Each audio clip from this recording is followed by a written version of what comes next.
Olá, meus amigos, estamos de volta aqui para mais um vídeo dentro do carro, hein? Na hora do almoço do Profis, mas para que você não fique sem conteúdo, para eu trazer todo o conteúdo aqui de Estatuto da Pessoa com Deficiência para o concurso de escrevente. Então, de novo, o vídeo vai ser um pouco mais rápido, né? Para que também você consiga apreender aqui os conteúdos com um pouco mais de dinâmica. E além disso, porque também, como eu estou aqui no lugar que aparentemente é seguro, mas é claro que eu sempre tenho que tomar todos os cuidados, né?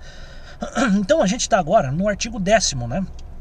Para quem não sabe, nós fizemos uma aula 3, eu fiz na forma de live, né? No domingo, tá? Para quem tiver curiosidade, se não estiver lá na lista dos vídeos, você pode olhar nas gravações ao vivo lá. Eu fiz uma live de conteúdos também aqui do Estatuto da Pessoa com Deficiência. Então olha só, a gente vai falar agora dos direitos fundamentais. Falamos no vídeo passado que muitas coisas que estão aqui não precisavam nem estar, né? Porque de certo modo já estão na Constituição, mas quando isso acontece, o legislador, quando ele repete algumas coisas básicas, ele quer reforçar que aquilo é importante. Então olha só, compete ao poder público garantir a dignidade da pessoa com deficiência ao longo de toda a vida. Bom, não precisava nem falar sobre isso, né? Então é uma coisa básica, mas está aqui no artigo 10º.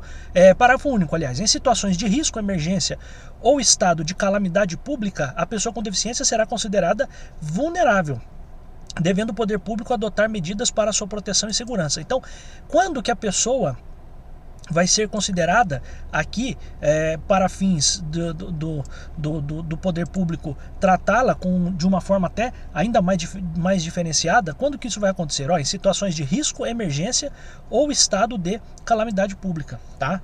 Então, nestas situações aqui, a pessoa com deficiência vai ser considerada vulnerável. E aí o poder público deve adotar medidas para a sua proteção e segurança, tá? Então, quando que a pessoa com deficiência é considerada vulnerável, para que o poder público adote algumas medidas para a segurança e proteção dela nessas situações de risco, emergência ou estado de calamidade pública.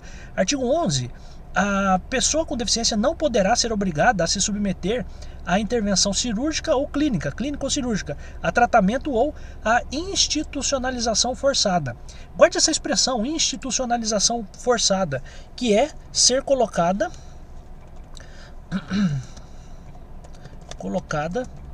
em uma instituição. E aqui por instituição entenda, por exemplo, um local para que ela fique internada ou alguma coisa nesse sentido, tá? Então a pessoa com deficiência não pode ser obrigada, ela não poderá ser obrigada a quê? A fazer uma cirurgia, a fazer um tratamento, a fazer uma intervenção clínica. Então, por exemplo, tomar uma injeção, né? Nossa, professor, mas é complicado, né? Tem gente que tem deficiência mental, por exemplo, e eu preciso submeter essa pessoa a algumas coisas, né? Então, veja só, o consentimento da pessoa com deficiência em situação de curatela poderá ser suprido. Ou seja, na forma da lei, claro, né? O que tudo isso diz, professor? Diz o seguinte, olha, a princípio você dá a liberdade para a pessoa com deficiência de viver conforme ela puder viver, conforme ela quer viver. Porque a gente viu no vídeo passado que a pessoa com deficiência tem direito, inclusive, de se casar, de ter direitos sexuais e reprodutivos, etc. Nós vimos isso no vídeo passado, né? E aí tem uma coisa bem importante, né? Que é a seguinte, além desses direitos que a gente já viu no vídeo passado, agora a gente tem uma informação, a pessoa não pode ser obrigada a ser submetida a um tratamento. A gente está falando inclusive do direito à vida dessa pessoa com deficiência. Então, ela não é obrigada a se submeter a nenhum tratamento, nem nada disso. E também não pode ser obrigada a institucionalização forçada, ou seja, de ser, por exemplo, internada à força num determinado lugar, tá? Então essa é a ideia. É claro, né, a gente não vai cair no nosso concurso, existem algumas leis específicas que tratam da internação compulsória.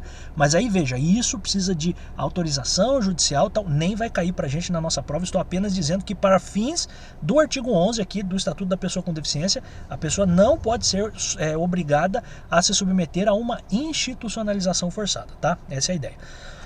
E esse consentimento, ou seja, a concordância da pessoa com deficiência, ela pode ser suprida. Então o consentimento pode ser suprido quando ela estiver numa situação de curatela. Você sabe, né? Curatela é uma situação em que existe uma pessoa maior que vai cuidar de uma pessoa também maior, né? Então existe uma pessoa maior capaz, totalmente capaz, que vai de fato cuidar de uma outra pessoa que também é maior, mas que é uma pessoa que tem algum tipo de incapacidade. Então, uma pessoa maior de idade que tem algum problema. Então, para essas pessoas, o consentimento dessas pessoas que estão na situação de curatela pode ser suprido, ou seja, numa situação de uma pessoa que está em curatela, de um curatelado, pode ser que o juiz, de fato, responda por ela. Então ela não quer, mas se o juiz determinar que aquilo é bom para ela, isso vai acontecer, tá bom? Então essa é a ideia. De relevante aqui no artigo 11, guarde isso aqui, institucionalização forçada. Ela não pode ser obrigada, tá? Então esse é um ponto que me chama muito atenção para fins de concurso, até porque eu já vi uma questão tratando disso aqui.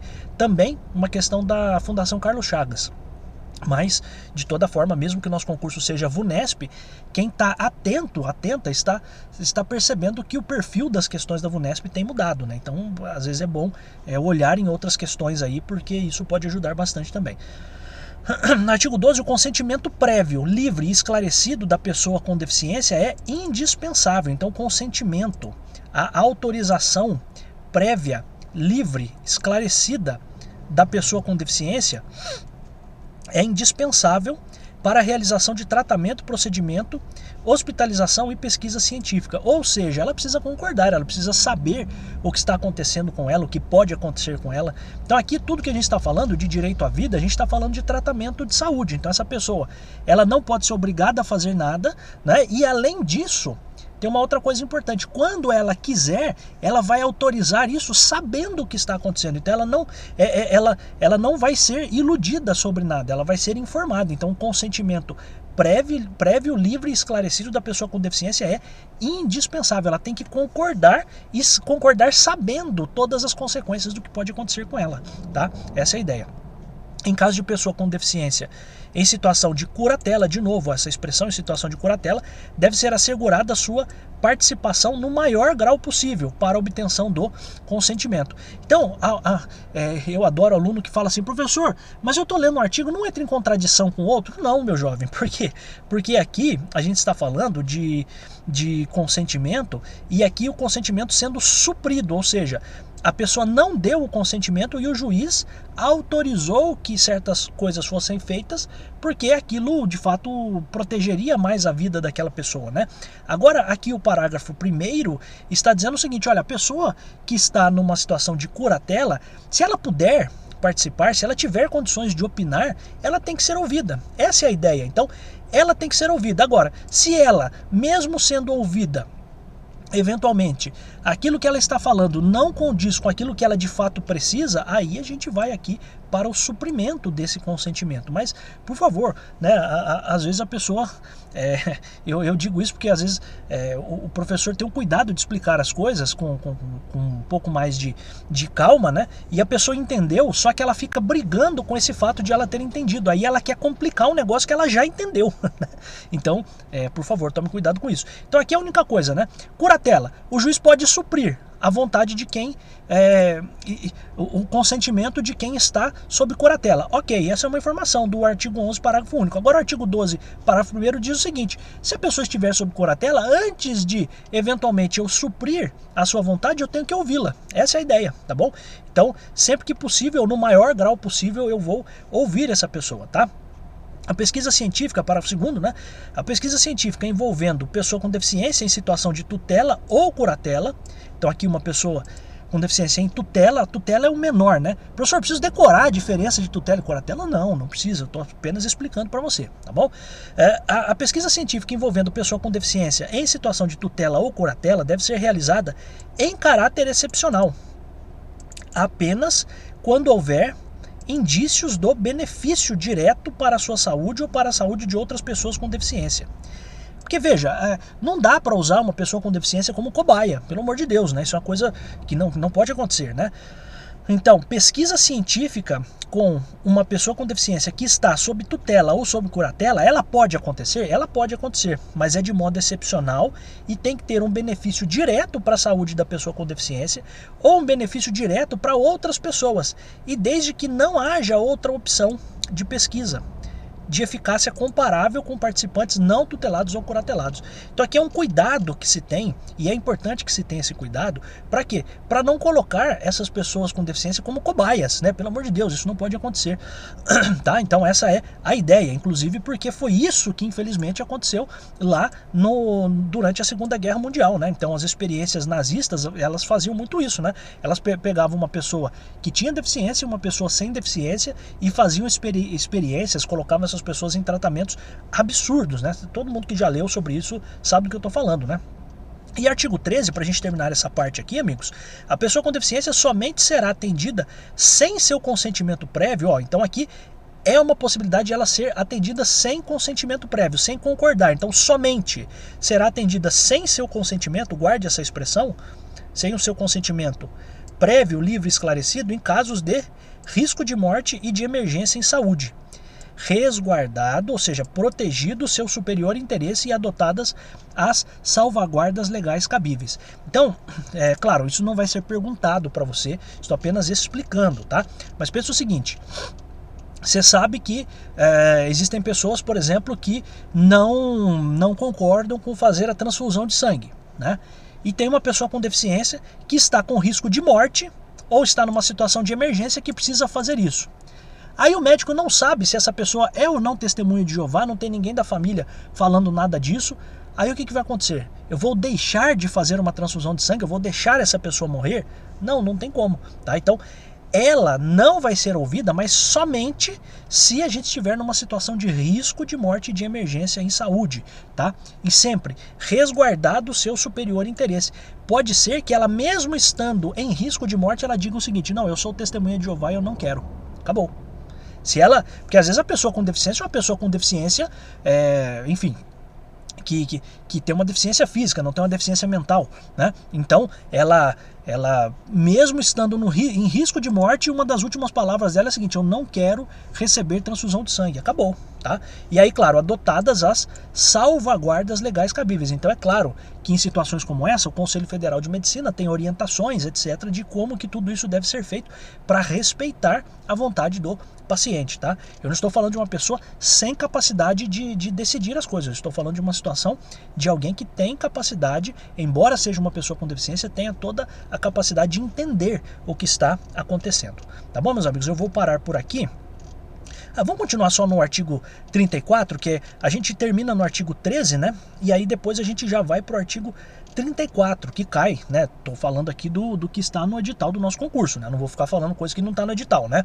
Concurso para escrevente. Então, olha só. Do capítulo 6º, do direito ao trabalho, vamos ler aqui, ó, das disposições gerais. A pessoa com deficiência tem direito ao trabalho de sua livre escolha e aceitação em ambiente acessível e inclusivo, ok, bem importante isso, em igualdade de oportunidade com as demais pessoas. Então, local de trabalho precisa ser acessível e inclusivo.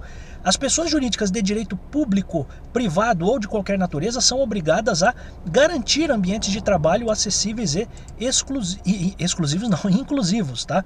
Então as pessoas jurídicas, todas elas de direito público, privado ou de qualquer natureza, têm o dever, são obrigadas a manter ambientes que sejam acessíveis e inclusivos. A pessoa com deficiência tem direito em igualdade de oportunidades com as demais pessoas a condições justas e favoráveis de trabalho, incluindo igual remuneração por trabalho de igual valor. Então não pode. Imagina que você tem um supermercado, tem uma pessoa com deficiência trabalhando no caixa. Ele tem que ganhar a mesma coisa do que uma outra pessoa que não tem deficiência trabalhando no caixa de supermercado também. Então não pode haver essa diferenciação, tá? É proibida, é vedada a restrição ao trabalho da pessoa com deficiência e qualquer discriminação em razão de sua condição, inclusive nas etapas de recrutamento, seleção, contratação, admissão, exames admissional e periódico, permanência no emprego, ascensão profissional, reabilitação profissional, bem como exigência de aptidão plena. Então é vedada qualquer restrição para a vida da pessoa com deficiência. Porque pensa o seguinte, a empresa abre lá uma vaga para pessoa com deficiência.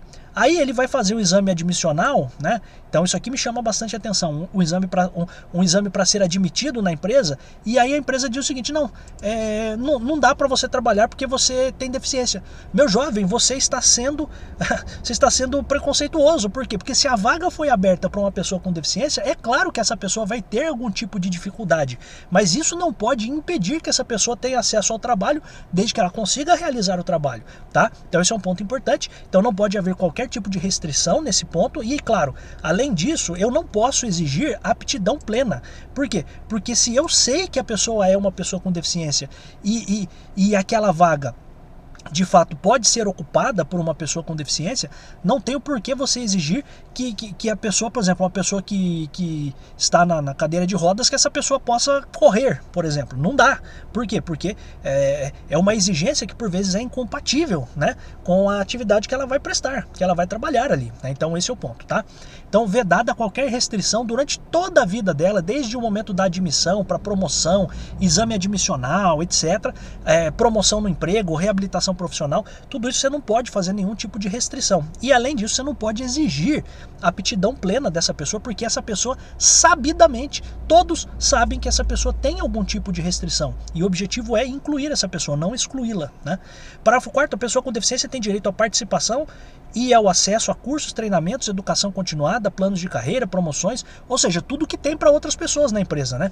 Promoções, bonificações, incentivos profissionais oferecidos pelo empregador em igualdade de oportunidade com os demais empregados. Então não precisaria nem estar dito isso aqui, mas um ponto importante é que ele tem acesso a todos os instrumentos para que essa pessoa possa evoluir dentro do seu trabalho. Então tem direito à participação e o acesso a cursos e treinamentos. Eu vou só marcar isso aqui para fins de quando você estiver lendo, você de fato saber do que estamos falando.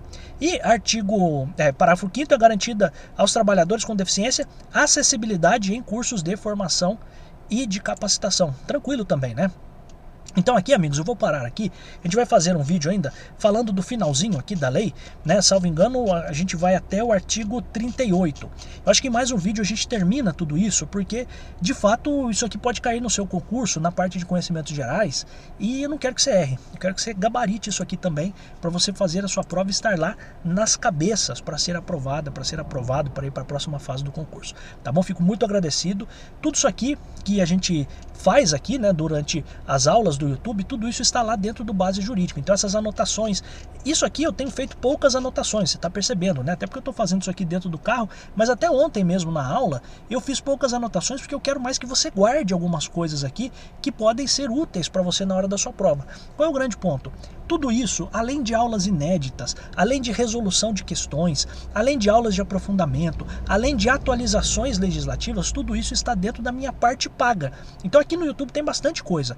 Com o que está aqui no YouTube, você já consegue fazer uma boa prova, mas eu quero que você faça uma ótima prova, tá? E aí eu quero que você entre lá no Base Jurídica, que você clique no link que está aqui na descrição do vídeo ou no primeiro comentário aqui deste vídeo para você entrar lá. Você pode parcelar em até 12 vezes. 12 de R$20, cara, é um valor absolutamente irrisório diante de todo o benefício que você pode ter de ser aprovada, de ser aprovado no seu concurso e, de fato, mudar a sua vida de uma vez por todas. É isso, é só isso.